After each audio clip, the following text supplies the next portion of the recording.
Hey guys, here at the Backspin Tee, and we just completed an amazing experiment that I hope you will take the time to share for this holiday season like we are sharing with you. What we tested was how much exit speed, how much power, if you will, can you sustain in your swing when you only use your upper body. And here's what we did. We know that obviously we're connected to the ground through our legs. So the only way to really take the legs out of the equation is if we take away any hip turn, any pivot of the back leg, any back knee bend or front knee bend or any weight shift, okay? And so we accomplished that by using swings that didn't use any of that. We even started hitting balls while floating in the air, not connected to the ground, not using any ground force.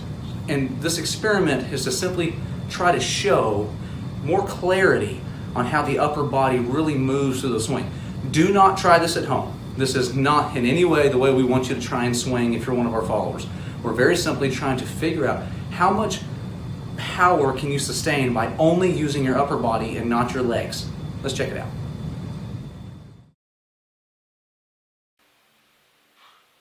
Ah! 91. Let's go! Oh! Bam!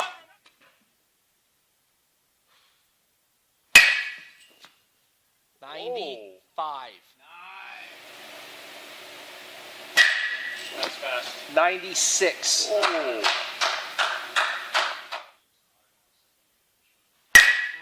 96.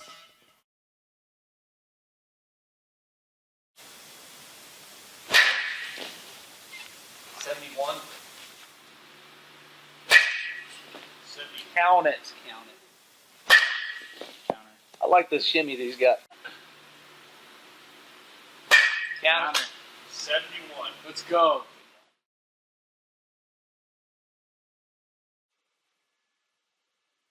It's a counter. I'll count it. That was close. Counter. That actually. Counter. 61.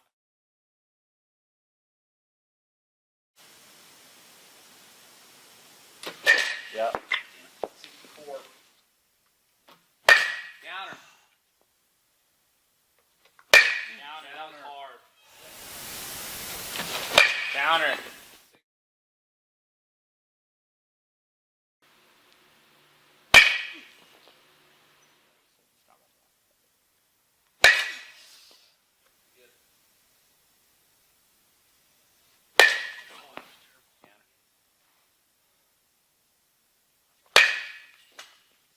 Yes.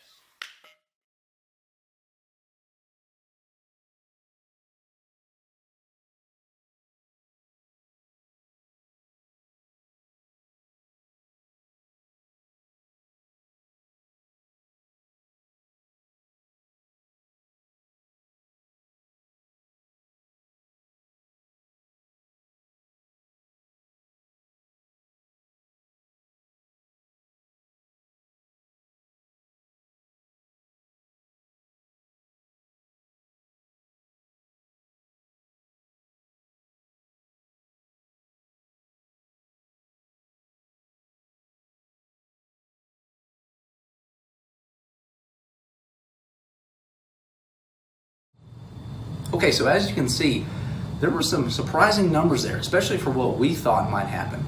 We thought that the exit speed numbers, while only using the upper half, would be much, much lower.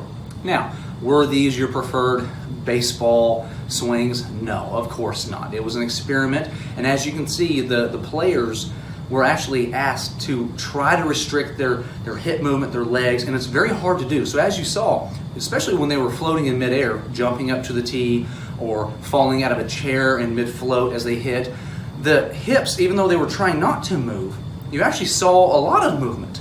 We saw some scissoring activity where the shoulder and hip would actually pull into each other. That was surprising to see. Okay, so even while the hitters were trying not to use their legs, that was their instruction. And we had two judges on the hitter on every swing. You didn't get to see every swing. We just showed you the top highlight and top exit speed to help the video go a little quicker. Okay, but we actually were taking chunks of swings in 20 swing intervals. Okay, And the data shows that we're around 65, 70, some of them were even upwards of 75 or 77% of their power sustained by just using the upper half. Isn't that weird? I hope you learned something today. The lower half obviously enhances what the upper half can do and vice versa. But I hope today that we learned that the upper half is maybe a little different than what we realized. Thank you.